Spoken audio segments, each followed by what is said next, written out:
just what we needed. He pitched extremely well, was aggressive, mixed it up, and did a great job. Morgan as well, Milner and Garcia all did a great job. And the thing about this trip is we got to find out more about Morgan and Milner in their roles, and they've really stepped it up, and they've really done a good job. It allows me to use them in tight situations. Obviously, Foreman looked good in left field, got a spot start there, and made a great diving catch, threw a guy out at the plate, which was outstanding. Freddie once again made three of those swing and bunt type plays. He's got to be out of breath right now. He had to run in so hard every time they hit that ball.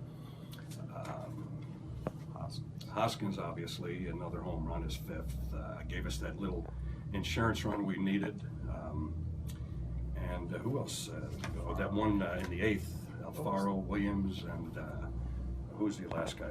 Foreman again. It seemed like in the eighth, 5 straight singles. A bunch of them came with 2 strikes. Can you talk about those at bats? Well, we stress having a 2-strike approach, and I'd like to believe that these guys are listening to us. Putting the ball in play. Things happen. There were a lot of infield hits. That kid, what's his name, Tomlinson. He got 2 or 3 of those where he put the ball in play and high chopper, and you get yourself a hit. Did Alfaro's at bat that inning impress you? He was 0-2, then he laid off a high one. Yeah, that was a good at bat. He obviously showed that he would expand the strike zone on the break and stuff, but he got behind in the count, 1-2, and came up big with a nice base hit to right field. Speak to Lively stepping up. I mean, you guys are talking about looking for starters, and it seems like, well, he might not have the best stuff. He's handled himself pretty well in his 8 starts this year. Yeah, I love the guy. He's a real true professional, and he's a true competitor.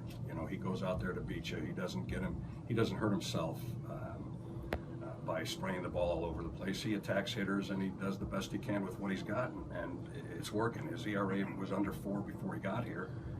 Before his last stint here, so we know that he's capable. If I saw correctly, Floorman had never played left field before in his career. Were you aware of that, and were you surprised by anything he did out there? Well, I believe he's never played it in the big leagues, but I think he's played it in the minor leagues, and you could have fooled me if he's never played out there. In fact, I'd like to see him in center field to see how good he could be. Not that we need a center fielder by any means, because I like the guy we have, but he's been around for a while, and I like what he's doing. Remember when everybody was hand-wringing about Hoskins getting off to 0-for-12 start? Well, you know how that goes. You can't jump to conclusions after 20 at-bats, and you might say he's hitting 220, but we can tell by his at-bats that he's a much better hitter than that. He's still going to bounce in between the 2 positions, or most likely. Well, let me have the day off tomorrow to think about it and see how we can make this all work. What was Posey's problem? Yeah, I don't know. In my opinion, let's put it this way: if Hector hit him intentionally, I'm not real happy with Hector. To put the tying run on second base and to go ahead and run on first, it doesn't make sense to me.